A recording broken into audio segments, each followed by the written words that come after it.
Le quotidien d'1 milliard de personnes sur la planète est d'affronter la faim et lutter pour trouver de quoi nourrir leur famille. Beaucoup d'entre eux pourraient produire les aliments nécessaires à leur alimentation puisque 70% de ces affamés sont agriculteurs. En effet, la priorité a été donnée à une agriculture d'exportation et non une agriculture familiale. L'homme s'est épuisé pendant des années à produire des millions de tonnes de céréales. Plus de 30% de cette production est destinée à nourrir les animaux d'élevage, à savoir que 90% du soja est destiné à l'élevage intensif. Toute cette production pourrait nourrir 12 milliards d'êtres humains. La Terre est bien assez riche, elle peut nourrir tous les êtres humains. Les industries agroalimentaires, soutenues par les gouvernements, ont acheté des dizaines de millions d'hectares sur tous les continents dans les pays du Sud principalement, qui ont un climat propice à leur récolte et des terres fertiles. Les paysans locaux en sont les premières victimes, car ils sont expulsés et la production ne sont pas pour les populations locales, ce qui affame des peuples entiers. Des pays sont détruits par l'agriculture intensive, par exemple la désertification, la déforestation, l'érosion des sols, etc. Les engrais chimiques, les pesticides et les OGM qui menacent la biodiversité, qui concernent les eaux, les sols et la vie humaine. Saviez-vous que 2 tiers de la forêt amazonienne a déjà été détruite due à la culture du soja? Que 7 des 10 plus grandes espèces marines se sont éteintes à cause de la pêche intensive?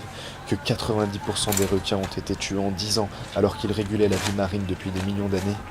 Que les pesticides et déjections animales déversées dans la mer ont eu pour effet l'apparition de phénomènes tels que les algues vertes en Bretagne, l'augmentation du taux d'acidité des océans, les coraux menacés de s'éteindre et surtout l'empoisonnement des espèces marines.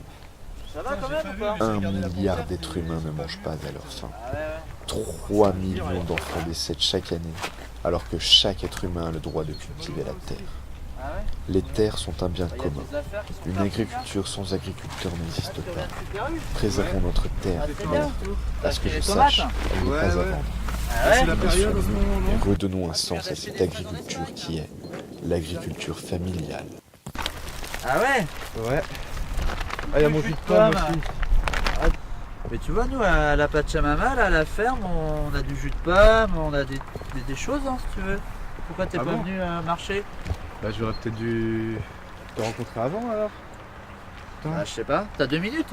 Ouais, bah ouais, carrément. Bah viens, bah ça va aller, tu peux faire un peu de vélo? Ouais, ouais, je vais poser mon vélo Bah viens, par ça là-bas. va. Je vais te montrer comment ça se passe. Bah justement là, il y a un petit groupe de jeunes qui est là en train de nous donner un coup de main, on va aller les voir.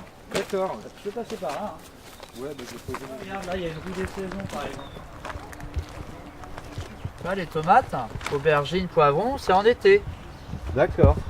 Et là on est au printemps. On vient juste d'y rentrer au printemps en plus. Mais je viens juste d'y rentrer, donc là le printemps, on va bientôt avoir des courgettes, radis, carottes, navets, salades, épinards. Donc là on termine la récolte de tout ce qui est vert, épinards, salades. D'accord. C'est important de connaître ces saisons hein, pour les circuits courts et bah, viens on va aller voir les... Salut. Bonjour. Bonjour. Je vous présente Baptiste, il a eu un petit accident de vélo là au bout de la route. Et je vous fais découvrir un petit peu la ferme. Et du coup, c'est quoi ce légume là D'accord, ouais, c'est un légume vert, ça se mange bien. C'est un peu comme de la salade, non? C'est ça. Et du coup, vous faites ça pourquoi Vous vous êtes engagé, vous êtes bénévole? Ouais, bénévole, on nous donne un coup de main. Vous donnez un coup de main, ouais. Ouais. Et c'est quoi comme agriculture ça? C'est de la familiale, donc vous êtes entre familles en fait, non? Bah non, c'est pas ça. Pas du C'est tout? juste que c'est fait, c'est pas fait en industriel quoi. Ah d'accord, donc tout est fait à la main, c'est ça? Voilà, c'est ça. C'est bon, on va les voir remarquer dans les yourtes. C'est grosse? Oui.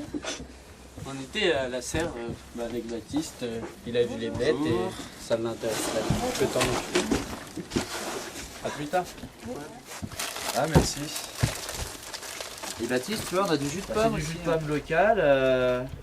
On fait ça aussi avec les jeunes en chantier collectif. Et là, c'est des pommes du coin. Tu vois, il y a un peu de dépôt, mais il est très bon. Hein. Je te l'offre, tiens. Comme ça t'incitera à revenir plus souvent en marché ici, quoi. Et bientôt, on aura des fraises. D'accord. Tu vois, au lieu Oui, d'acheter des fraises d'Espagne, qui sont pas forcément les meilleures, bientôt on aura des fraises. Justement, cet après-midi, on va aller s'en occuper, on va aller désherber. Hein, si tu veux venir nous aider. Parce qu'on a besoin de, on a Je besoin suis de libre personnes. cet après-midi, alors pourquoi pas. Bah voilà, c'est Ouais, bien merci, je vais y aller. Bon bah à tout à l'heure. Ouais, à tout à l'heure, Baptiste. À tout à l'heure. Tout à l'heure. Allez.